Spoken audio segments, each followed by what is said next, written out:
Episode की शुरुआत में हम देखते हैं क्यारा को सज़ा दी जाने वाली होती है तो प्रिंस इन्हें रोकता है, पर कहता है कि क्यारा ने असासिन के कपड़े ज़रूर पहने थे, लेकिन वो रियल असासिन नहीं है। इसने मेरे कहने पर वो कपड़े पहने थे ताकि हम बाहर मिल सके। तो वो कहता है क्या तुम क्यारा को पहले से जानते? तो वो कहता है कि हाँ, क्यारा मेरे पास कपड़े डिज़ाइन करवाने के लिए आती थी और कहता है कि इस दिन मैंने इसे वो डांसर समझ लिया था, लेकिन जिसे आपने चूज़ किया था, लेकिन वो ये नहीं थी, ये मेरी गलती है। तो वो याद करता है कि ऐसा हुआ था, पर क्यारा का दिया हुआ डिज़ाइन दिखाता है तो एम्पर को यकीन नहीं आता। तो वो क्यारा को बनाने को कहता है तो प्रिंस इसे बता रहा था कि इस डिज़ाइन में क्या क्या चीज़ें थी। तो वो बनाती है तो इन दोनों का डिज़ाइन बिल्कुल सेम होता है। तो वो डांस करती है इसके बनाए हुए कपड़े पहनकर। अब हम देखते हैं कि इसे हेयर पेन मिल चुकी थी, यानी कि इसे कॉन्क्यूबिन बना दिया गया था। अब हम देखते हैं क्यारा वही ड्रेस पहनकर जा रही होती तो इसकी मेड होंगुन कहती है कि कोई यकीन नहीं कर सकता कि ये क्राउन प्रिंस ने बनाया, और फिर उसे एक जगह पर लेकर जाती है जहाँ पर बहुत सारे फ्लावर्स लगे हुए थे। वो बताती है कि यहाँ पर जो फ्लावर्स है वो प्रिंस के फेवरेट फ्लावर्स हैं। तो क्यारा उन फ्लावर्स को जमा करने लगती है। अब क्यारा वहाँ से जा रही होती है तो वहाँ पर ब्रदर योंग आता है और उसे कहता है कि आप कॉन्क्यूबिन बन चुकी हैं, और फिर इसे अपने गार्ड से मिलवाता है। क्यारा का मास्टर होता है, लेकिन क्यारा उसे नहीं पहचान पाती। अब हम दोनों को देखते हैं जो कि कहते हैं कि क्यारा की मेमोरी लॉस हो चुकी है, इसलिए वो नहीं पहचान सकती है, या फिर क्यारा का कोई प्लान है। अब हम एम्परर को देखते हैं जो कि क्वीन को डांट रहा होता है और कहता है कि तुम सिर्फ इस ड्रेस को देखकर कॉन्क्यूबिन को इस तरह से ब्लेम कैसे कर सकती हो। तो वो कहती है कि मैं सिर्फ डर गई थी आपके लिए, इसलिए मैंने ऐसा किया। तो वो कहता है कि इस केस की इन्वेस्टिगेशन किसने की थी। तो वो कह देती कि क्राउन प्रिंस की वाइफ ने की थी, और कहती है कि मैं तो सिर्फ इसे पनिशमेंट देना चाहती थी कि क्योंकि क्राउन प्रिंस ने इसे चूज़ किया था। तो एम्परर से बहुत बुरी तरह से डांटता है। हम देखते हैं कि क्राउन प्रिंस की वाइफ अपने फादर के साथ क्राउन प्रिंस के साथ बैठी हुई थी और कहती है कि मैं बहुत खुश हूँ कि कॉन्क्यूबिन का नाम क्लियर हो गया, और उसका फादर भी कहता है कि मैं बहुत खुश हूँ।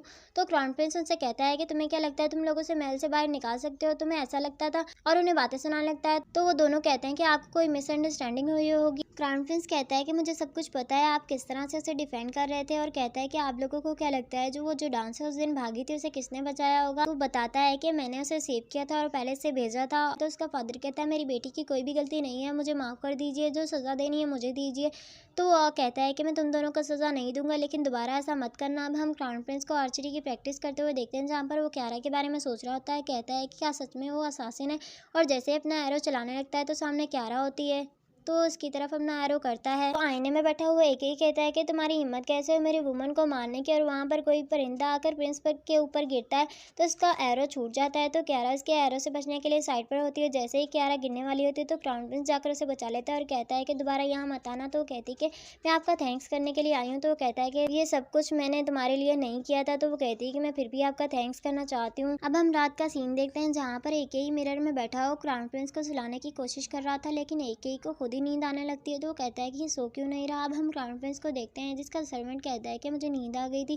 तो क्राउन प्रिंस कहता है कि कोई बात नहीं, मैं सोऊंगा नहीं, मुझे बिल्कुल भी नींद नहीं आ रही, मैं अपनी बॉडी को एक के टेक ओवर नहीं करूंगा। अब हम एम्परर को देखते हैं जो कि पार्टी कर रहा होता है, लेकिन अचानक से इसे लिटिल क्यारा नजर आने लगती है जिसने बचपन में इसे कहा था कि तुम मैं वापस आऊँगी, मैं ये मोमेंट कभी भी नहीं भूलूंगी। उसे लगता है कि क्यारा इसे मारने के लिए आ रही है, और जैसे ही इसे होश आता है वो इसका सर्वेंट आके इससे पूछता है कि आपको क्या हुआ था। तो वो कहता है कि जाओ मेरे लिए वाइन लेकर आओ। अब हम क्राउन प्रिंस के गार्ड को देखते हैं जो कि किसी घर में जाता है। तो वहाँ पर उसे क्राउन प्रिंस की वाइफ मिलती है। वो कहती है क्या तुम उसकी साइड पर हो गए, तुमने मेरी साइड छोड़ दी। तो वो कहता है कि मैं हमेशा से उसी की साइड पर हूँ। तो वो कहती है कि क्या तुम्हें कोई फ़र्क नहीं पड़ता। तो वो कहता है कि नहीं, और वहाँ से जाने लगता है। तो वो कहती है कि मेरे मरने से भी कोई फ़र्क नहीं पड़ता। तो थोड़ी देर रुकता है और वहाँ से चला जाता है। हम क्यारा को देखते हैं जो कि क्राउन प्रिंस के लिए कलर बना रही होती है और बहुत ज़्यादा खुश होती है। वहाँ पर इसे एक लेटर मिलता है जिसमें लिखा हुआ था कि अगर तुम महल में रही तो तुम्हारी जान को खतरा है। ये मैसेज उसके मास्टर ने भेजा था जो किसे देख रहा होता है। अब हम सुबह का सीन देखते हैं जहाँ पर क्यारा क्राउन प्रिंस के पैलेस में जाती है और वहाँ पर कलर रखती है। तो वहाँ पर क्राउन प्रिंस आ जाता है तो वो उसे देखकर छुप जाती है। जब वहाँ पर क्राउन प्रिंस आता है वहाँ पर इसके कलर को देखकर बहुत ज़्यादा खुश होता है, लेकिन फिर उसके पास देखने लगता है, कोई नहीं होता,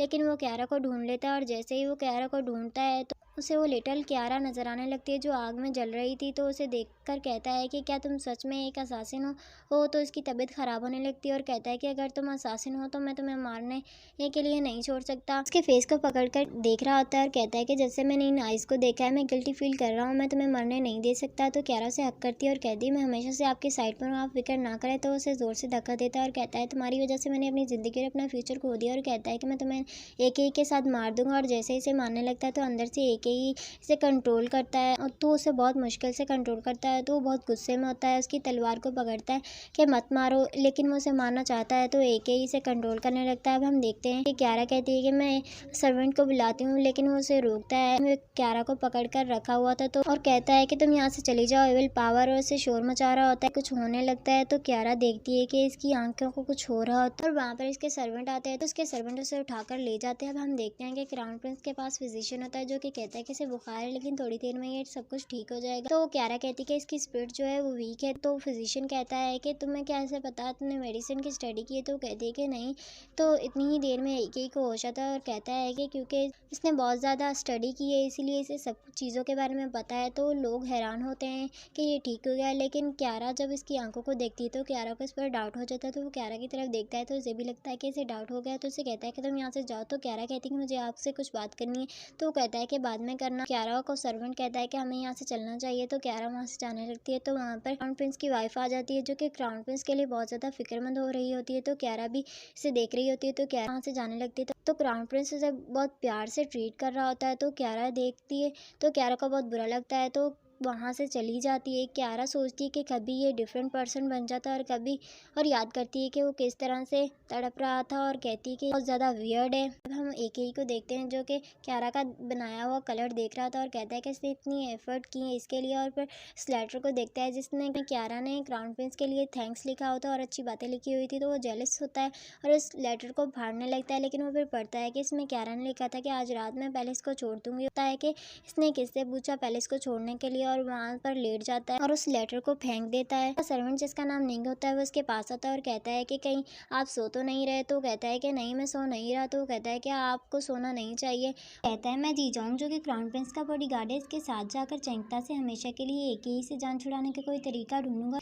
तो वो कहता है ठीक है। तो निंग वहाँ से जाने लगता है तो एक ही से पकड़ता है और कहता है क्या तुम श्योर हो तुम ऐसा ही करोगे? तो उसे गौर से देखता है तो कहता है कि सर एक ही, और बहुत ज़्यादा डरने लगता है। तो वो कहता है कि अब तुम मुझे सर कह रहे हो? तो वो कहता है कि तुम मेरे लिए कोई तरीका ढूंढने के लिए जा रहे थे। तो वो खुद को मारने लगता है और कहता है कि ऐसा नहीं है और फिर जी जोंग और निंग दोनों को वहाँ से निकाल देता है। अब हम देखते हैं वो दोनों जा रहे होते तो निंग जी जोंग से कहता है कि मैं इस रास्ते में जाता हूँ और कहता है कि अपना ख्याल रखना, मैं तुम्हें देखने के लिए आऊँगा। और इसी के साथ हमारे इस पार्ट का एंड होता है। मिलते हैं नेक्स्ट पार्ट में।